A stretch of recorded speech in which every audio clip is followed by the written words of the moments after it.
Curious.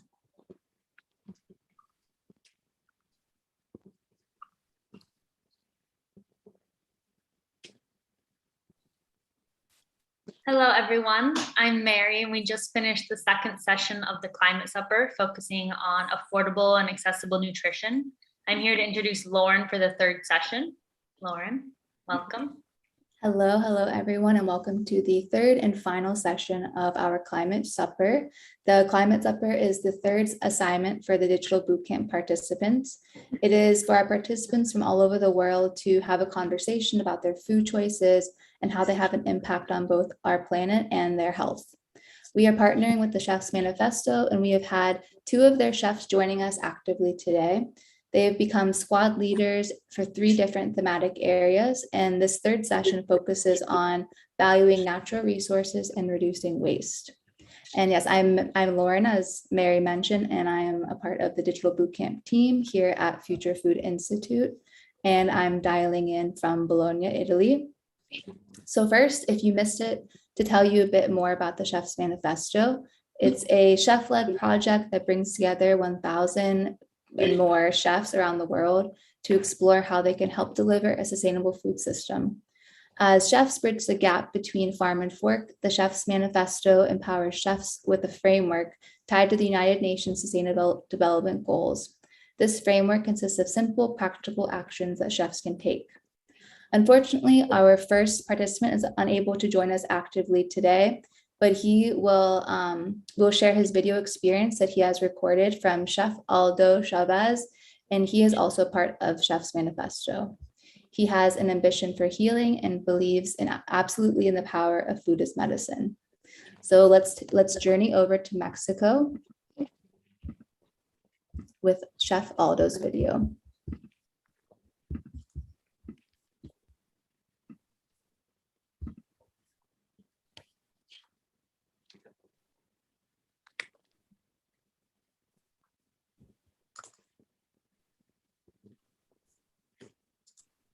Lauren, I don't have any audio.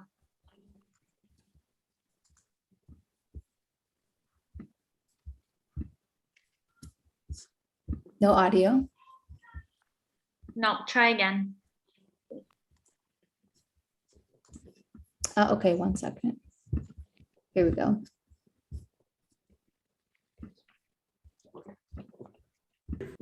Food Institute.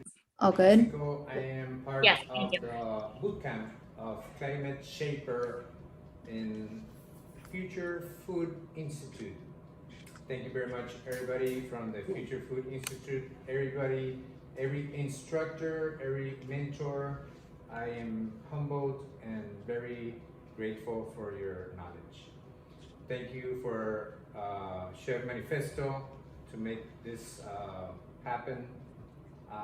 Thank you guys to be here. Thank you everybody to be present. Today we are talking, and we actually did talk about food waste and environmental impact, carbon footprint that it causes. We gave some advice around and information and suggestions regarding what to do with whatever left over. And for example, we talked about the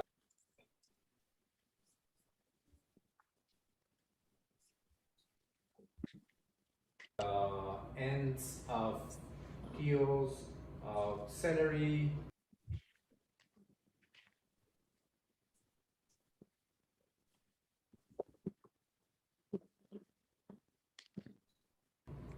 peels of carrots, and the ends of onions, for example. We freeze it, or we're going to freeze it so we can create stock in the future. With the stems of the carrots, we propose to do anything. Use it as cilantro, parsley, or use it to make a sauce like pesto or chimichurri or something like that. Okay, so this is my crew. Today we created a few dishes, couple dishes that are made with future 50 foods. One of them is lentil stew that you can see here. Lentil stew is made with basically the French trilogy, I like to call it. That is onion, should be leek, but it's onion, carrot, celery, and lentils. It's a plant-based, and the lentil is actually one of the 50 food ingredients. The other preparation we made is a cactus salad. You can barely see the cactus there, but it's somewhere there. And it has jicama. There's a second, third future food ingredients. And then we did all plant-based. This is carrots glazed in black mole. Black mole is an icon of the state of Oaxaca. It's one of the 7 moles that they have there. And just to say something from Mexico, mole is an icon in Mexico, but there is around 500 moles around the Republic of Mexico, and it all ends or all regards where do you live, because basically foods depend on geography.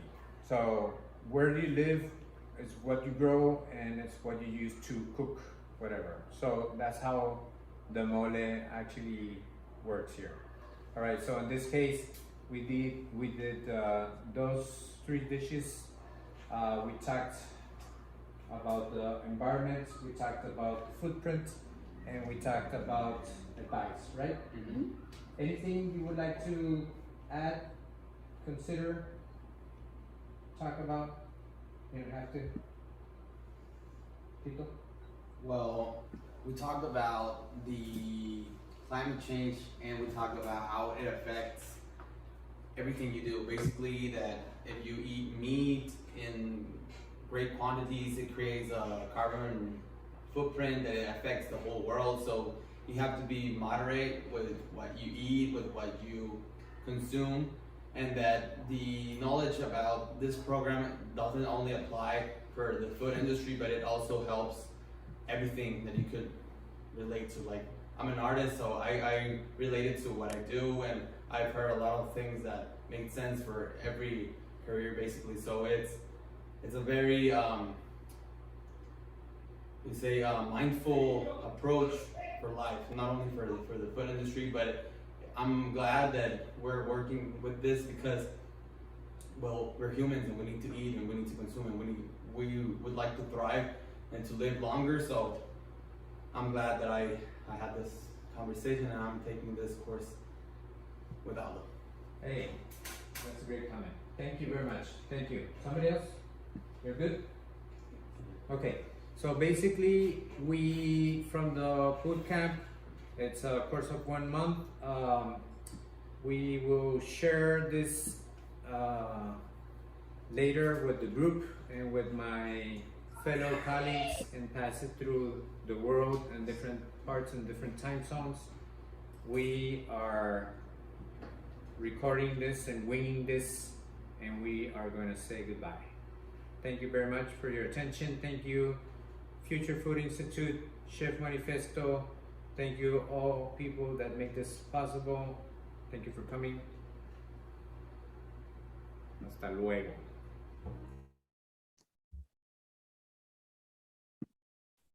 Thank you very much, Chef Aldo. And I couldn't agree more that food depends on geography, and what a great way to kick off this session on reducing waste with some of the recipes he suggested, such as using leftover carrot tops for pesto or making stock. And next, I think we have with us our next participant, Kelly.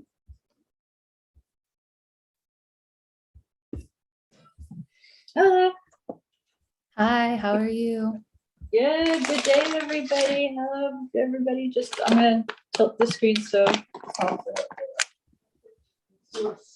There we go. It's hard to figure out how Zoom's actually gonna look beforehand, so. No, you look great. So Kelly is dialing in from Canada. And Yeah. actually, her career started in the Canadian hospitality industry as a professionally trained cook, which she worked for 10 years, if I'm not wrong. And you hold a background in food science, and you've become part of the agricultural industry, working with international food producers and scientists. Kelly's goals are focused on creating better, healthier, and accessible food for everyone. Yes, That's why I excellent. sent. Thank you. So I guess I'll start, right? All right.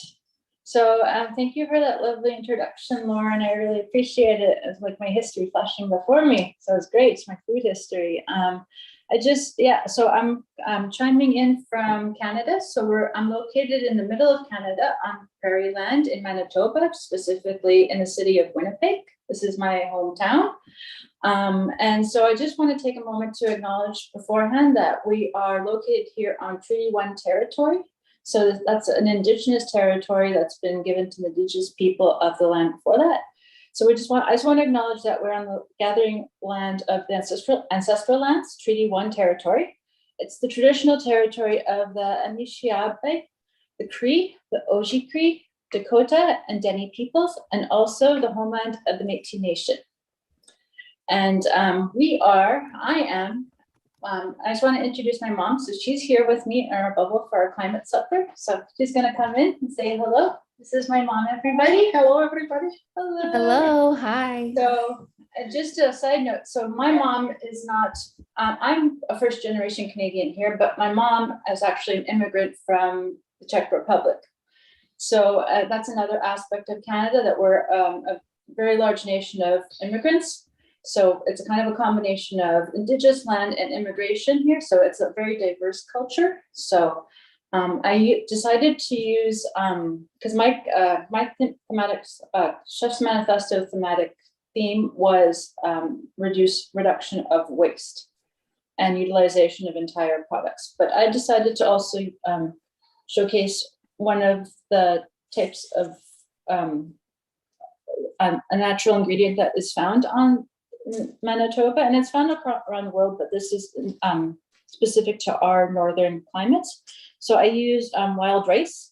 So I'm going to try and zoom in and show you what wild rice looks like, everybody. Hopefully you can see it. It's a little dark. It's super dark. So I'll kind of put it in my hand and see if I can show you. My screen's not really small, so it looks a little bit like, oh, it's hard to show. So I'm sorry.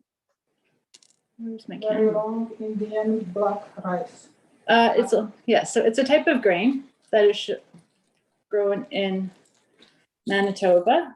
When we cook it, it's kind of like a long, thin grain that looks like this, like here. You can kind of see it. It looks like a little bit of rice, but it has a very hard outer shell.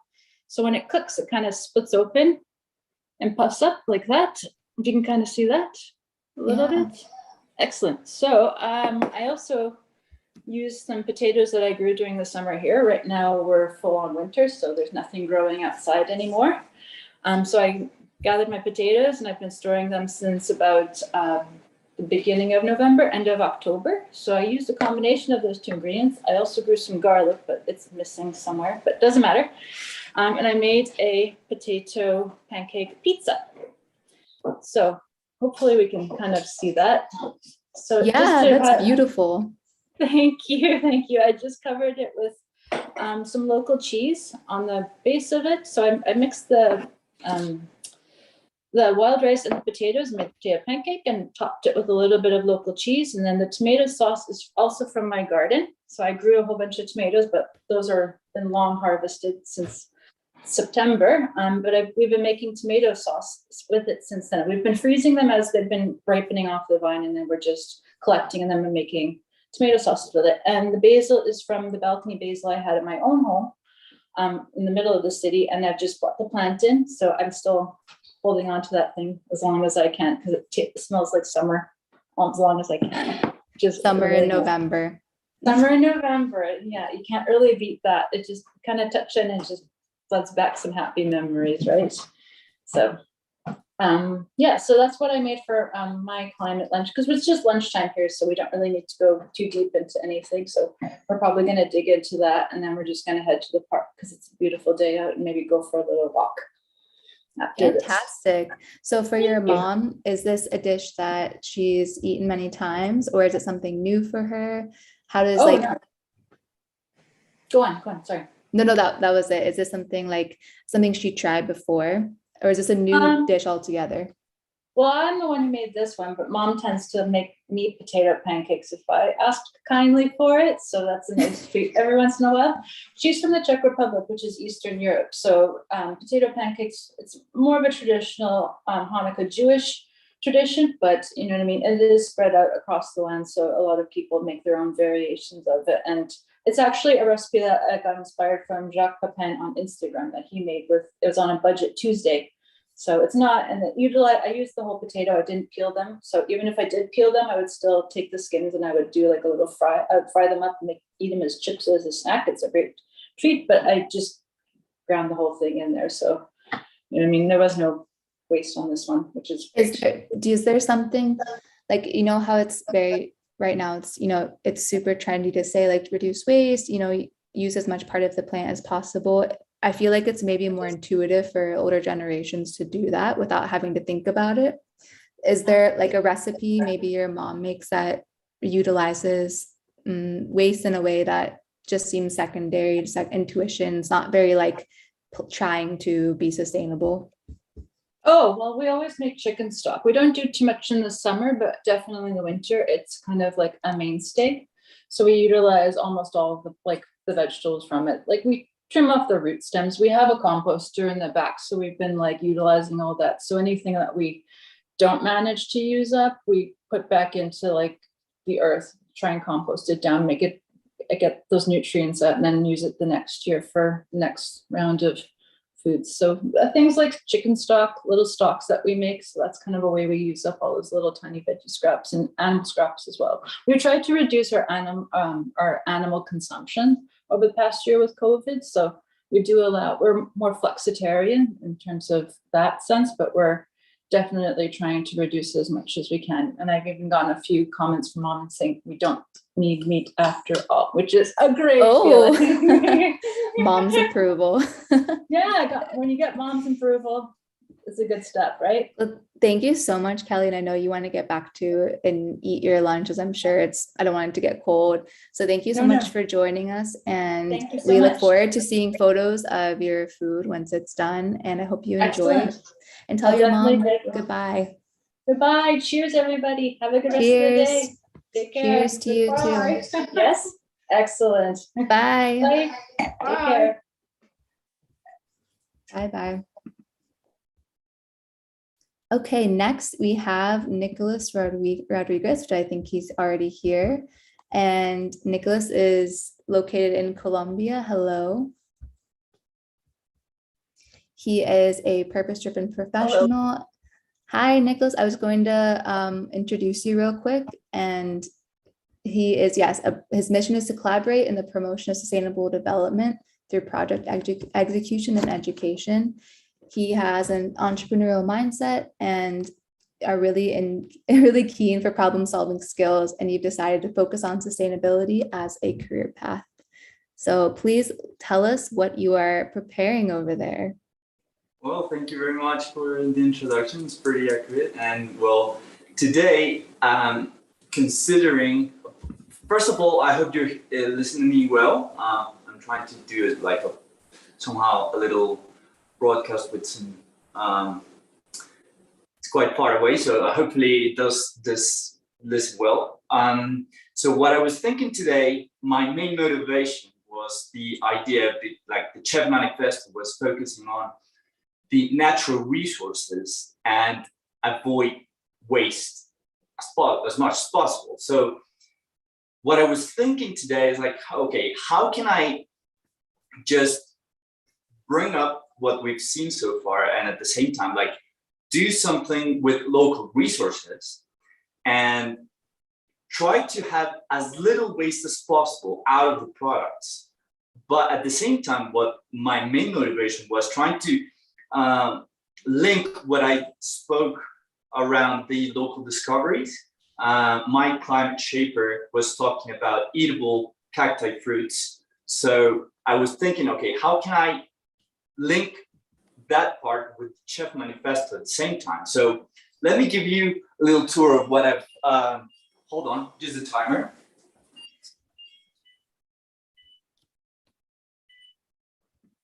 And let me just flip these.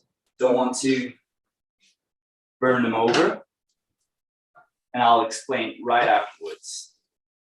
They look perfect. They do smell good, I gotta say. So you haven't, I mean, this is quite a surprise, and probably there's a lot of a mystery around it, but just give me just a second to give you the whole idea of what I'm doing right here. So what I was thinking is the fact that I wanted to have some aubergines or eggplants. I'm not sure how you know them all over the place, but what I was thinking, okay, let's go for vegetarian food. We do know the impact that meat and dairy products can have in the environment. So I was thinking, okay, we do have to go in a similar path for this exercise. So my main motivation was thinking, okay, how can I have somehow a main dish that could be like tasteful and at the same time go with this alignment, right? But at the same time thinking, how can we do the Chef Manifesto as accurate as possible? So the eggplant, you use the peeling as well, so you don't have to peel it, so you keep it all together. What I'm trying to do is like basically have them on the grill with some oil that has mix of garlic, it has parsley, and it does have some balsamic vinegar. Yum. The important part of this, and do let me know about my time because I'm quite excited, so I might be speaking a lot. So I do source my own parsley, and do you see this as like, it seems like quite few, because what I was trying to do is having as little as possible. I'm not going to take more than I need. I'm going to have optimization of the resources as much as possible. So I did take a few of it, and I did just take the small leaves of it because it was trying to, my main motivation was, yes, trying to have as little as possible. I saw someone that was asking about what kind of eggplant is this, and you just caught me out of guard. I have no clue, to be honest. I do have a passion, but I don't have as much knowledge as probably I would have in the future, because I do get excited with this. So what I did with this as well, the thing is, like, for example, the garlic, it was germinating, right? So I didn't take the germinated teeth or whatever, I'm surely don't know, but I keep these to grow them later on. And do please let me show you for a second what I'm trying to do in my garden while these go ahead. Yes, please show us. I do have a little garden, and unfortunately the In many animals. oh yeah, I mean, they're quite busy. Hopefully they will not bark. But so the idea is to source the own resources here. And what I try with as well is like trying to have the products from the garden to the kitchen right away. So you can see there, right, a tomato, this is lettuce, this is a chard, which I will explain later on. And we have some, this is somehow, it's like a herb for tea, like tea and stuff. I certainly do not remember the name in English, but okay. Chamomile? So yeah, No. like a chamomile, more or less like a chamomile, exactly. So the main dish was the eggplant with these resources. So what I was thinking for the side dish, okay, how can I use this chard that I have already grown and make it somehow help for this as well, right? So what I did is like I took some leaves of the chard, right?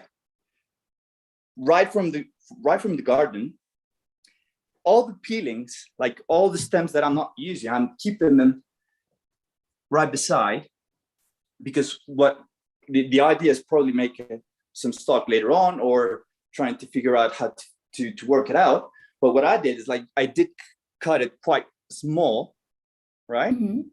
In pieces, like chunk pieces, or and then what I did is I put it on the air fryer to have some charred crisps, right? Oh, like a chip. Yeah, yeah. It is crunchy and it's magnificent. I did The put some sound salt. effect. Exactly. So basically, put some salt, some butter, and put them in the air fryer.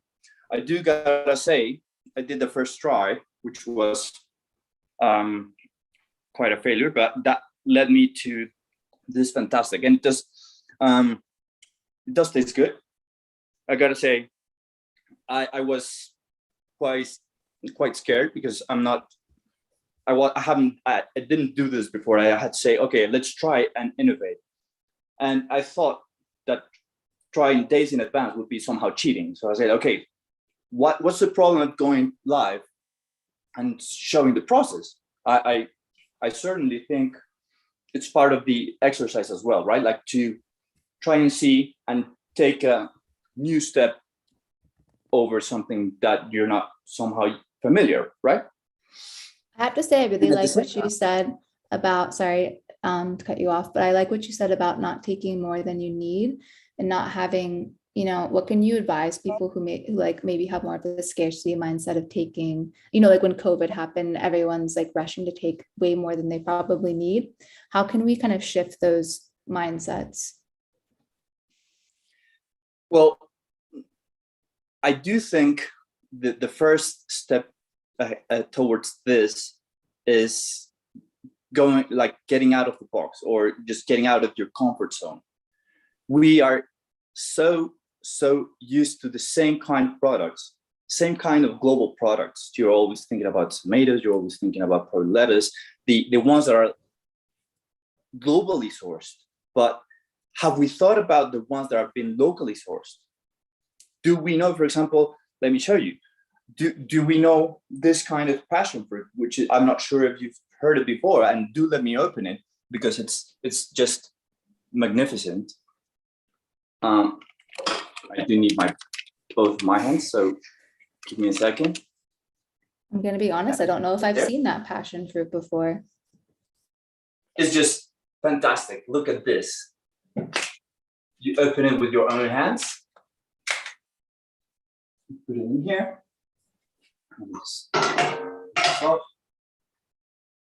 Then you open it like that, like simple as that. Take a spoon and eat it, right? Wow. That's beautiful. This is making everyone at home very hungry. This is the sweetest fruit I've tasted ever.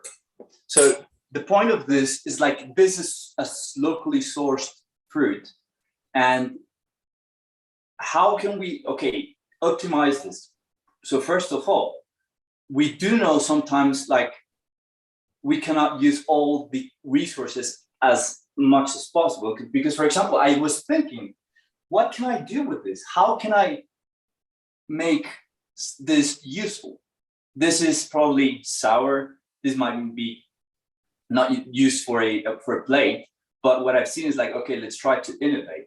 So the last step would be trying to just send it to the waste. But at the same time, for example, I was thinking, like, the eggplant, right?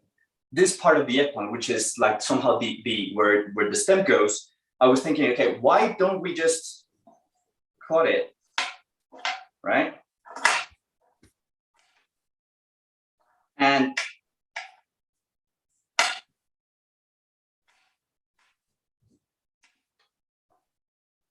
try to put it into the topping, right? So what's the worst that could happen? Like, would it add something? we don't know yet. How can we know this? Well, we gotta try. I do say I'm not that kind of picky person that says like, okay, I gotta try this, and then if it doesn't work out, I won't do it again. Surely the idea of going as little as possible is trying to find the perfect amount to reduce it, because probably, okay, if it's too much, then it might change the whole taste of it, right? But what if I just put a few of it and try and see how it works out? And I think that's the way to innovate in the waste reduction process, which is something that it must be tried. The only way is to try, and there's no recipe for that, because we've I agree. Staying curious and being open to trying new things. I totally agree with you. And I think we're really looking forward to seeing your end product. Unfortunately, we have our next guest here, but we thank you so much, Nico, for the super energetic and energizing session. Please share with us later what your dish ends up turning out to. It's been a pleasure, and yeah, looking forward to sharing the final result. And yeah, thank you very much for. Okay, bye. Ciao. Okay, so next we're moving on to the UK with Arlette Gomez, who is a visual communicator and a lover of bees, honey, and biodiversity. She left her job as an art director for a fashion lifestyle magazine, and she started to sail the freelance sea as a visual communicator, consciously shifting to work with projects that aim to bring something positive to the world. On the side, she's been shaping and developing a honey project that made her realize how complex and powerful food can be. With this project, Arlette is aiming to change how honey is perceived in her home country, Mexico, and highlighting issues beekeepers are constantly facing, connecting to systemic inequalities, export market prices, and of course, the environmental crisis. So with that, I'm happy to welcome Arlette to the screen. Hi, Lauren. Hi. How are you? Good. How's it going? Good. First of all, I want to introduce my table. So I'm having my family here. So Bruno, that it's my partner, his twin brother, Ivan, hi, and his partner, Cynthia. So hi. Yes, we've been welcome. Enjoying ourselves for a while now, well, preparing for this supper. Great. So tell us a little bit, what have you prepared today? So we have a menu here. Beautiful. And I even stamped some, I used the raw potatoes to stamp the paper. So, okay, for aperitivo, that's what we're having right now. We're having toast with vegetables with garlic and honey. These that are gone now, these courgettes that are dry. I dry them during the summer because I have a small allotment and there were too many. So in order to preserve them and avoid food waste, I dry them and preserve them in olive oil and with olive oil and garlic. And we're having pickled beetroots and carrots with some spicy chilies, and homemade bread that it's also almost gone by now. The final piece. The final piece, yes. And then we're drinking Negroni. Ooh. Also in the allotment, we used to have a lot of flowers, nasturtium and calendula specifically. And so I made ice cubes with them, and they look very fancy in our drinks right now. Beautiful. And for the main course, we're having gnocchi that we have been making for a while, and Bruno's gonna show them. There you go. Wow, beautiful. Did you make it all by hand? Yes. And And- what did you use for the gnocchi? So we used also potatoes that we grew and harvested in September, more or less. And this time I tried to make them, to avoid food waste, I tried to make them with the skin. And that was a little bit tough by when shaping them. We used this thing for Yes, exactly. and yeah, and we're having them with a nasturtium pesto. Also, we had a lot of nasturtium flowers and a lot of nasturtium leaves. So I made a pesto with olive oil, walnuts, and nasturtium and garlic. And finally, there's also a passata. No, a tomato sauce. So I used the passata with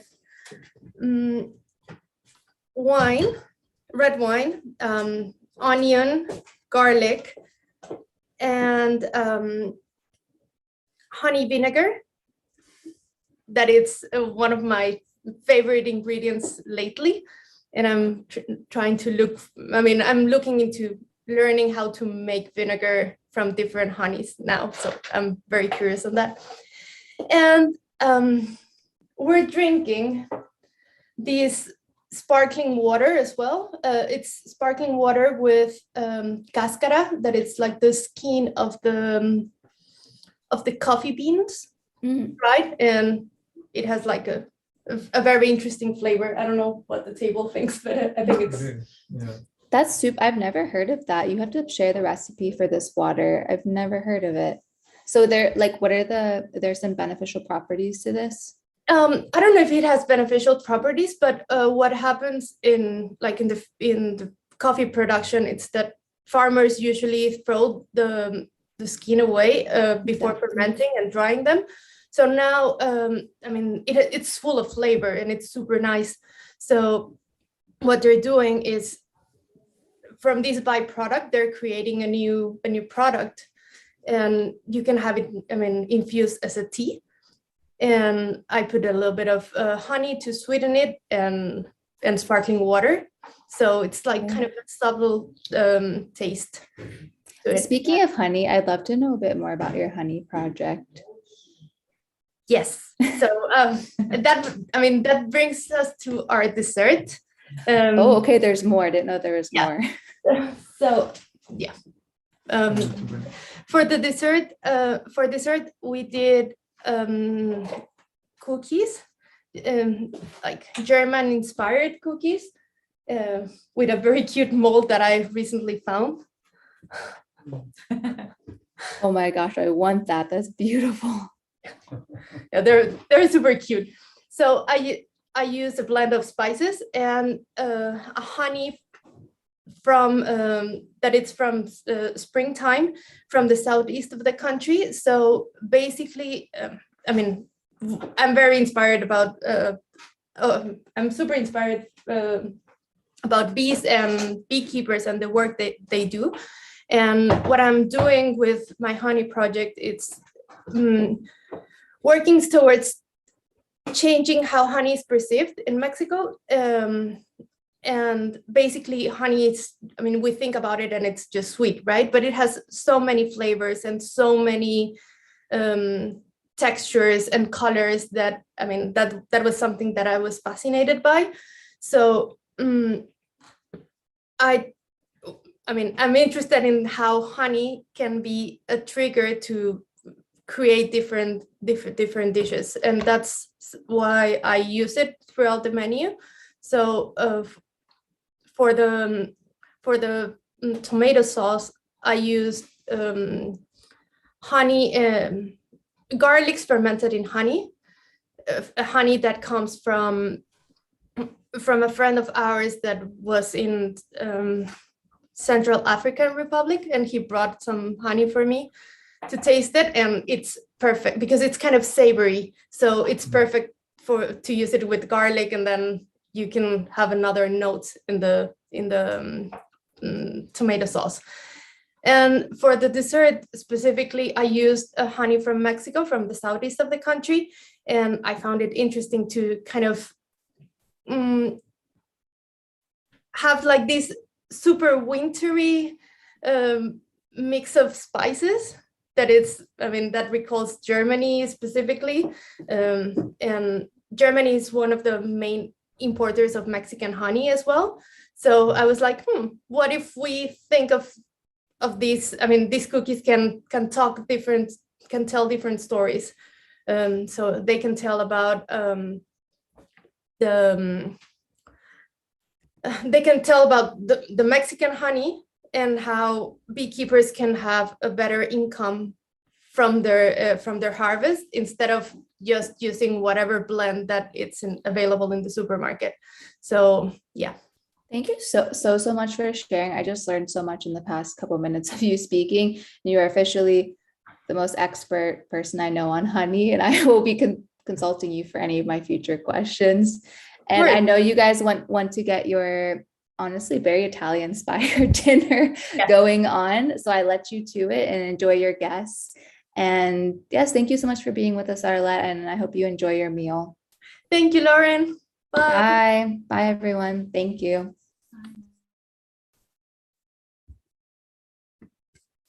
Alrighty, so next we have Giulia Scaramuzzo, who is joining us from Italy. She is a master in food system management at the University of Bologna and has a great passion for sustainability and curiosity. And I'm happy to welcome her here. Hi, Giulia. Ciao. Ciao. Hi, everyone. Hi, Okay. What do you have going on tonight?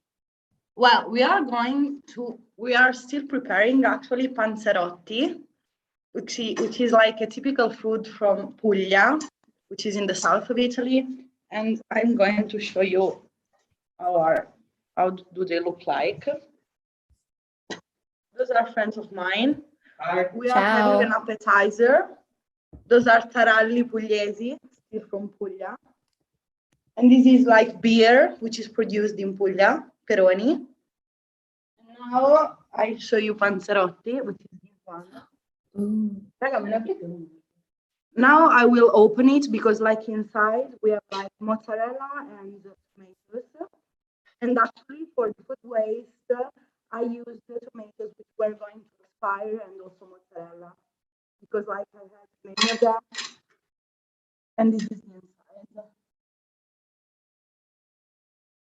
Oh, so inside, can you explain again what is inside? Yeah, inside there is tomato. Oh, wait, sorry, Julia, can you put your phone next to your mouth so I can hear you better? Okay, better. Oh, you cannot hear me, sorry. Now I can hear you. Okay, tell me, inside there is tomato and mozzarella. Can you hear me? Yes. Okay, perfect. Like I decided today to use like local mozzarella from Puglia, and also tomatoes which were going to expire because I had many tomatoes in my house. So in order not to waste them, I decided to make this dish, which is actually very poor because like it is made with some wet flour and then just tomatoes, mozzarella, and a bit of oil and also water, and that's all. Yes, So exactly. It's very easy. Cucina polvere. Exactly, cucina povera. It's very easy, and they are fried. So you fry them because it is typical of the south of Italy. Yeah. So why have you chosen south of Italy as your because it is the point? place where I come from. Okay. Okay. So like 3 days ago, my boyfriend went there and like he brought me like tomatoes from south, from my father farm, and also mozzarella, but like they were too many. So like I decided to use them in order not to waste them, to make this panzerotti for tonight with all my friends. Actually, right now we are just 3, but say hi. Hi. But like they are coming because here it is like 8 in the evening, but like we usually have dinner a bit late, so they are arriving. And like in the meantime, we are making an appetizer with like birra from Puglia, which is this one. Peroni. Peroni. So you mentioned that, to not waste, you were using your mozzarella and the tomatoes. Is there some recipes maybe your parents or grandparents make that utilizes, the whole vegetable or fruit in order to not waste anything? Like, do you have any family recipes? Yeah, this friends? one that I just made. This is like a sauce that we are eating for appetizer. And it is with tomatoes, like whole tomatoes usually, because, they are softer, I can say, so they are easier to work. And also like pepperons and a bit of zucchini. Oh, So, okay. like, So what do you do with the sauce? Is it like for dipping or? Yeah.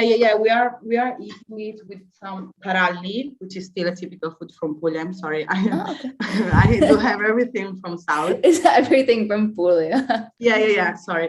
We usually eat them in this way, and also like we also buy some chips and tacos, if I am not wrong. Yeah, this Okay, one. like a tortilla chip or Exactly, tortilla. Okay. Exactly. So your Yeah, friends, this was- your guests you have joining you, are they also into like do they study anything with food or sustainability? Yeah, like a friend of mine, he actually, we actually met each other in the bachelor degree. He's Davide. And do you want to introduce myself. you can introduce it? So I'm studying also at the University of Bologna, but I'm studying resource economics and sustainable development. So it's not strictly in the field of food management, but still as of course many sustainability issues and resource economics. So we deal very much with the waste of resources. Do you have any favorite recipe that you like to cook or utilize that it's hard to put you on the Let's say spot? that but- I'd rather eat. I'm Oh, not okay. very much into the cuisine and I'm not a cook. So Julia is perfect. You leave Our it to friendship Julia. is made that. Thank you for sharing. He's from the south. He's a bit shy, so he does not want to talk. But like he also is into the food system, but he does not work in this field. He just likes this field and sustainability, and especially local food. We are very strong with this idea of local consumers and consumption. Sorry, and yeah, that's all. We are Great. still making them, if you want to see, because like I just said that we just made 4 of them, but I prepared more. And like this is like the first phase. Oh, okay. That's the dough for the panzerotti. Exactly. Yeah, exactly. And then like you fry them in the oil, which is a bit dirty now, sorry. And yeah, that's all. Beautiful. Okay. Well, thank you so much. I don't want to take you away from your aperitivo. So enjoy with your friends. And thank you very much, Julia, and your guests for joining us this evening. Okay, thank you so much. Bye. Ciao. Bye. Buon Have a good night. aperitivo. Ciao. Grazie. Ciao, ciao. Okay, so on the topic of reducing food waste, I would like to say a few words about our Food Alchemist team here in Bologna. The Food Alchemist team are tasked with pushing limits and changing taste buds in the Food Alchemist lab. In the lab, science and cuisine coexist in symbiosis with a focus on reducing food waste within the food supply chain. They see food waste as an opportunity for innovating our food system. An interesting example is the transformation of pomegranate husk into an edible fungi-like product. They also have played with fermentation to create novel products, plant-based salumi, to name a specific product that they've been developing for quite a while now. They have developed in the lab using fresh, fermented, and raw materials. And their product is differentiated from market available salumi due to the absence of animal-based ingredients. So we have a really interesting video to share with you guys on their creation of mead, which is actually super easy to make. So we're going to share it with you guys.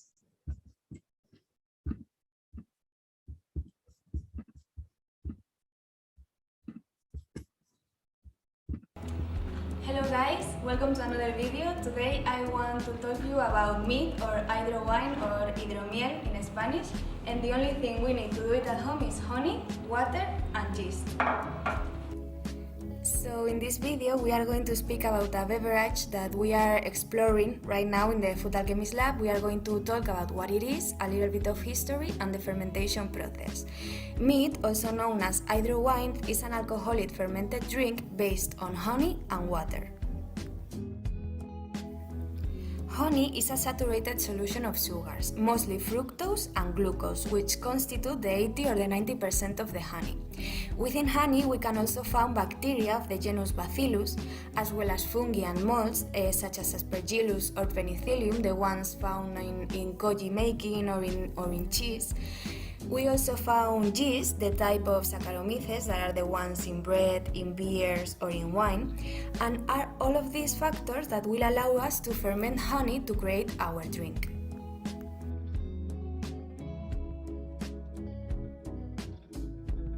So when we speak about history, we know that honey and beekeeping have been linked to human society since prehistoric times. Mead is considered the oldest alcoholic beverage of the history, and it is frequently mentioned in the Bible and in the holy books of India. It was considered a drink of gods and heroes. What about its origin? Its origin was probably accidental, by fermenting the honey, stored in a jar that was left outside, and then it mixed with the rainwater that was falling from the sky.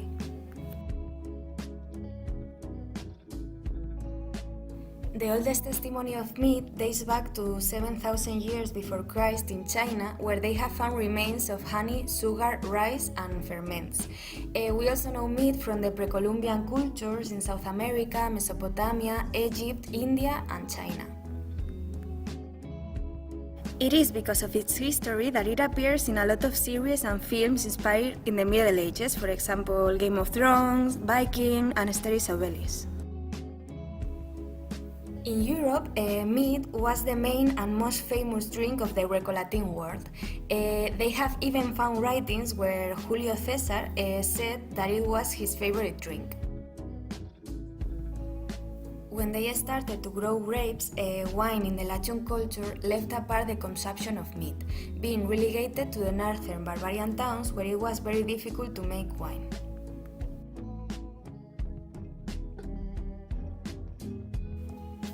So let's get deep into the fermentation process. The fermentation that occurs during the production of meat is an alcoholic fermentation. This fermentation is considered an oxidation process and is also an anaerobic process. We don't need oxygen to make the fermentation. This process is carried out by yeast and some bacteria. Complex molecules such as sugar are converted into more simple molecules like ethyl alcohol, and it creates energy during the process, also creating CO2. Honey by itself cannot ferment in this way because its water activity is very low. That is why we have to mix it with water. After the fermentation process, as we said, the sugars will be converted into ethyl alcohol and CO2. And also we will have organoleptic changes, such as more acidity and less sweetness, and obviously we will find the alcohol.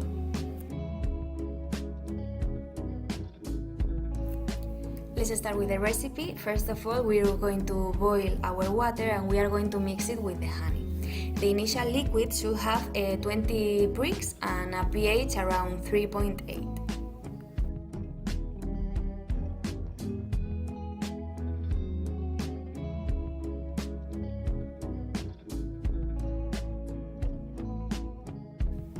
We are going to leave it rest because we need a temperature between 25 and 35 degrees. We are going to add yeast that is going to help us to start the fermentation. This yeast is the one that we use for making bread. You can also use an already fermented meat as an starter.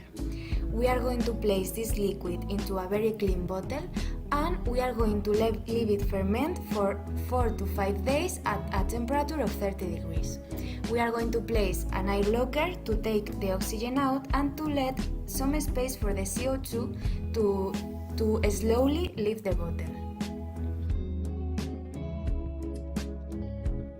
You can make your meat of any flavor you like. Here I'm using a strawberry and red fruit mix, and I'm doing the exactly same process.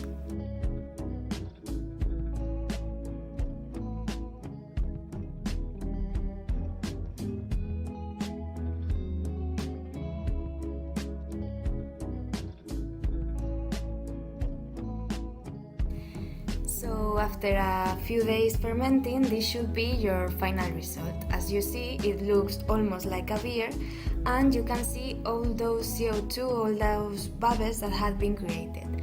I hope you like the recipe, hope you try it at home, and see you in the next video.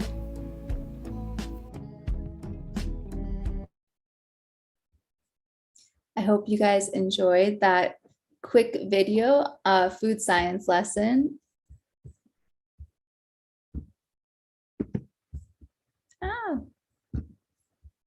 One second, sorry. Okay, I hope you enjoyed that quick food science lesson and have the confidence to try and make meat at home. I know it's something I'm still wanting to try. And you can find more of these videos of our Food Alchemist team on our YouTube channel at Future Food Institute on YouTube. They have a whole collection of easy at-home recipes for you to try. But next, I'd like to welcome our next guest, Marta. If you can please turn your camera on. Hi, good evening. Hi.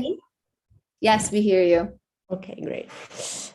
So good evening, everyone, or good morning, actually. I'm here with my dad and Luisa, who was my local discovery, by the way.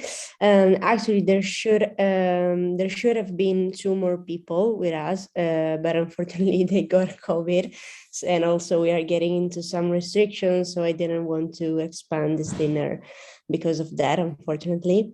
I apologize. Oh, it's okay, totally understandable. Yeah. So my task tonight was to value natural resources and reduce waste. And first of all, I have to say that our dinner is going to be very simple tonight, because in my opinion, when I was preparing and thinking about this climate supper, and thinking about how to reduce waste, I thought that, in my opinion, one important thing that people, at least of course in the wealthy countries, should eat and consume less. This would be not only good for our health, but also for the planet. And this shift in our mindset would, of course, contribute to reducing waste. Therefore, as far as our dinner is concerned, it has one simple main dish, which is an Italian traditional and historical, I would say, soup made with onions, cheese, and bread. I personally love this soup as it is an extremely poor dish with a fantastic flavor, though. Coming from times where the poorest and most easily available ingredients were brought to the table. And onions apart, we used some leftovers of cheese that we had in the fridge for some time, and some stale bread coming from Luisa's grocery that was unsold yesterday. So yeah, that's it basically. Then we have just a salad with veggies coming from my dad's garden. So that was my and our way of interpreting the theme around food waste reduction, and I hope you like it as we do. No, it sounds really good. Is there, like, what are some of the recipes you maybe make in your daily life or to help reduce waste that are super easy and accessible to everyone? Yeah, I wouldn't know actually, because my parents have this grocery store. We are used to eat the food, the leftovers, basically. That may sound not great, but it's actually pretty good.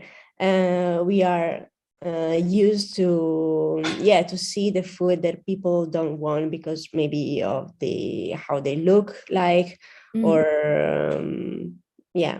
Oh, I'd love to hear more about like what are some of the products that people don't usually purchase that maybe look strange or unappetizing, perhaps that. Yeah.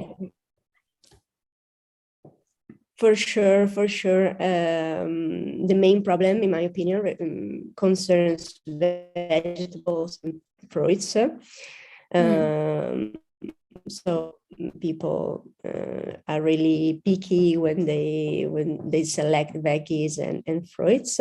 I would say, depending on the aspect, on the appearance, and maybe also regarding fresh food, but in general, I think that we have a cultural problem, let's say, when it comes to look at the expiration date. Is it correct? Yes, exactly. So we are not really used and educated enough to look at them and to really evaluate with our senses, let's say, if a food can be eaten or not. But that's my humble and unexperienced opinion. It's super interesting to hear that people are more particular about fruits and vegetables. I was thinking maybe they would be more selective about meats, like different cuts of meat, but maybe it's different in Italy. Like do you think more so use the whole parts, all of the parts? Of the meat, you mean? I would say that nowadays we are more and more used to buy meat, which is in the packaged meat, let's say. So we are used to find it ready, and I wouldn't exactly know, to be honest. How do you maybe see this evolving in the next 5 or 10 years with consumers, like being maybe less selective or more selective? Do you think it's only going to get worse? I'm not that optimistic, to be honest. Unfortunately.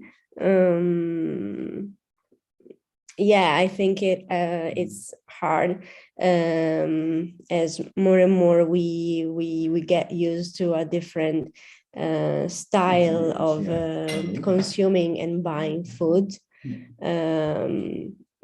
In the cities, I don't see shopping that is changing towards small groceries or local grocery stores. So it's hard to change. And also in my small hometown, I see that people where it is actually easier to buy from local shoppers. It is actually people is actually looking for bigger places. So shopping malls, where of course the quality is a different one.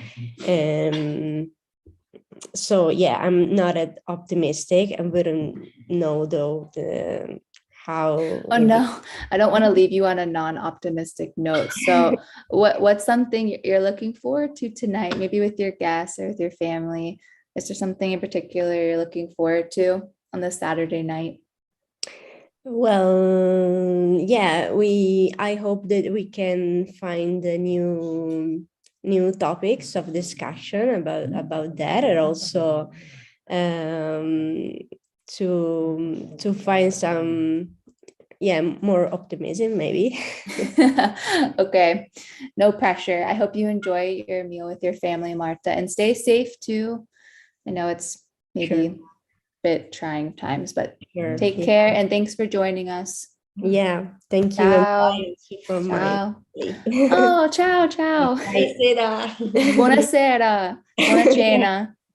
Grazie, altrettanto. Altrettanto, ciao. Thank you. Bye. Ciao, ciao. Bye.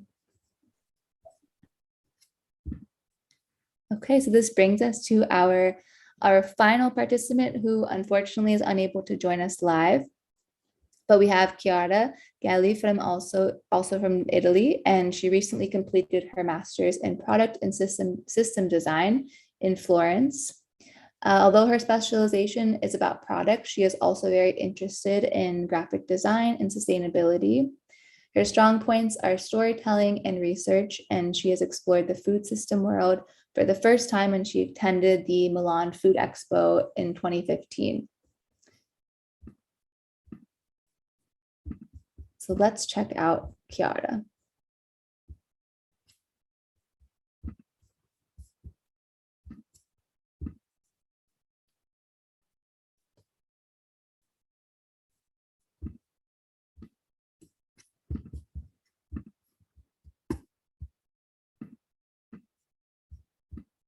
Hi everyone, I'm Chiara, I'm from Italy, and I'm sorry I can't be with you tonight, but I'm actually traveling in Denmark, so this is why I couldn't participate this evening at the Climate Super. And I wanted to share with you some thoughts, starting from my actual and current experience of traveling. And I was usually, when someone is abroad and someone else is going to visit them, the first concern is to ask to the expat friend if he needs something, and probably he will respond with something, food, something to eat from his traditional and local origins.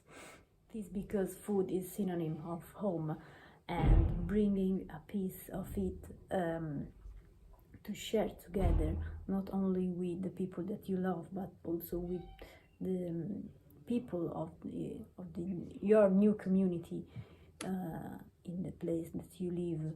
It not only creates a moment, a convivial moment of experience and sharing, but also it means bring awareness and knowledge about tradition, and it helps to give value to food. So today I'm not sharing with you a recipe or a menu, it's more like an expat menu, something that we brought with us here in Denmark. So we are going to start with some red wine of local Chianti, and we are going to move on with some pasta al pomodoro, really classic but simple, and usually the simplest thing are the one that we are missing the most. And then we are going on with mozzarella di bufala, and then we are closing with some sweet wine Vinsanto and biscuits that are called cantuccini.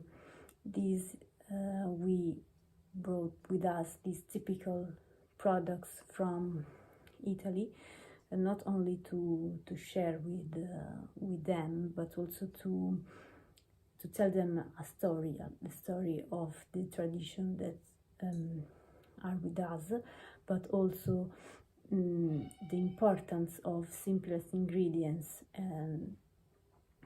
in the preparation of genuine food. And one thing that you have to take care of is the transport, that is not professional, so we don't have professional packaging or transport system, so you have to be careful on what kind of products that you bring from a country to another, not only by law, but also in the practical way, because it is difficult to maintain the cold chain, and you don't want to waste this food. So what this have to do with valuing the natural resources and reducing waste. Of course, to reduce waste, we have to two paths. One is reducing waste through the supply chain, and on the other hand, we have to reducing waste on the consumer chain. So one of the first things to do is to educate and the importance of storytelling on origins and processing recipes and tradition, that when you bring food with you and to share with the people that don't know what this food is, helps to grow and to create value on food, and the more precious it is, the more that you take care of. So they are precious not only because they used resources to be made, but also they are precious because they have a cultural value that make them even more valuable. And that's it. I'm sorry, I'm not really used to the camera, so I don't know if my performance worth it. And I wish you a really good evening and enjoy your climate super. Bye. Thank you so much, Chiara. And I definitely agree with bringing awareness and value to traditions to give value to food. I think you were totally spot on. And this brings us to the end of our climate supper. It's been a really exciting day. And thank you so much for being here. Thanks to the Chef's Manifesto for being here to curate these wonderful experiences. I encourage you to stay tuned and visit Future Food Academy website for upcoming boot camps. We have in-presence boot camps this summer in Italy, and also our next digital boot camp will be March 4th, 2022. Thank you so much to everyone for being here today, and we hope you enjoy